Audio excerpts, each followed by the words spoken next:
We have seen some big rotations in the market. Some popular trades have begun to unwind. Joining us now to discuss the trend and where things may go from here is Christian Medeiros, VP and Portfolio Manager for Asset Allocation with TD Asset Management. Christian, great to have you back on the program. Thank you.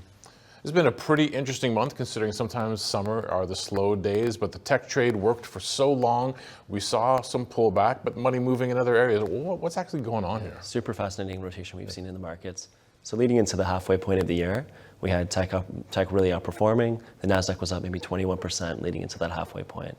On the other end of the spectrum, small caps were pretty much flat over the course of the year. But what happened is we got the June CPI released on July 10th, and it came in really light. Inflation was really moderating, and that resulted in a huge change in market sentiment. And what we've seen since then is that the small cap index has been up over 11%, and the NASDAQ is down 6%. So what was a 20% differential between small caps and large cap tech has now since then become only a couple point difference between the two. So absolutely massive rotation between those two segments of the market. One of the explanations I've seen in terms of that money moving towards the small caps, and we see it reflected in the Russell 2000, is the fact that if interest rates come down and the landing is soft, this is a good combination for these companies, smaller companies, not the mega behemoth tech names, but these smaller companies that really rely on a healthy economy to show a profit. Yeah, exactly. So I think part of it is that fundamental story there, which is that the small cap companies are much more interest rate sensitive, have more floating rate debt. With inflation surprising to the downside and rate cuts being priced back into the curve, investors are a lot more comfortable holding those small cap names. But what really drove such a violent move is also investor crowding and positioning. So if we think about that, so many investors were positioned in large cap tech this year. It was the winning trade. And so if you're a long only manager and you're overweight technology stocks, it's been a great year for you. But now that things are looking a bit more, better for small caps with rates coming in, maybe you want to, start closing out those underweights. If you're a long short manager, maybe you've been short unprofitable small companies all year and overweight the large cap names. That's been a great winning trade. But with that huge news catalyst that happened, investors are quickly reshuffling their positions. And when you think about the size of these two markets, only a couple large cap names, like a couple Mag 7 names, is the same market cap size as the entire Russell 2000.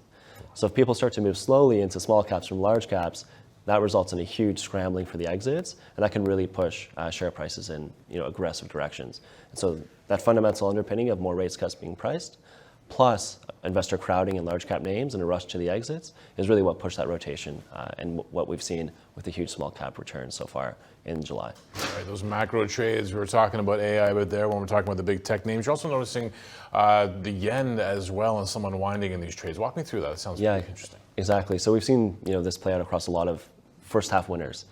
So if you look at the yen versus the US dollar, it depreciated quite substantially during the first half of this year, just such loose monetary policy out of Japan. But what we've seen since that CPI print and more rate cuts being priced into the US, that relative rate differential is a little bit less favorable for the yen, and we've seen strong appreciation in the yen from 162 to about 152 at the lows. So a huge move. And part of that too is just an unwinding of popular carry trades. A lot of currency investors, multi-asset investors were happy to fund their trades by being short yen and long other currencies and gain the positive rate differential. We've seen that unwind really rapidly, essentially at the same time and at the same pace that we saw the unwind in large cap versus small cap equities. All right, so how does this set us up for the second half of the year? I feel like one of the questions is we have seen what has happened, pretty interesting, as you said, trade through July where these big tech winners start selling down, money moving into small caps. I think investors are wondering, okay, so is this the start of something that has legs, or is this sort of like one of those, summer blip kind of things? Yeah, it's a great question. So when we think about like small cap outperformance, usually periods where small caps persistently outperform tends to be periods where economic growth is reaccelerating, usually from the depths of a recession. And we see that huge outperformance of small cap stocks. So far this year, growth is strong in the U.S. It's surprised, to the upside, but it's not reaccelerating. We're not coming out of a recession here. In fact, it's probably moderating into the second half. So for small caps to massively outperform at this magnitude for the rest of the year seems unlikely to us. Although it is quite possible that we could have a broadening of equity market participation beyond just the AI and Mag 7 names that have been leading the index so far this year. Is that one of the things, too, when I see in the commentary, people think that would be a healthier market? There were concerns when the concentration was in those magnificent seven. What happens if they're not so magnificent anymore? We've seen money move and other things. Is that a healthier market overall? Yeah, I think for a lot of individual investors, it is, because it's dangerous to have a market that's very one-directional, very crowded, where a lot of investors do away with diversification and don't hold a broad mix of equities or a broad mix of asset classes, which would be better.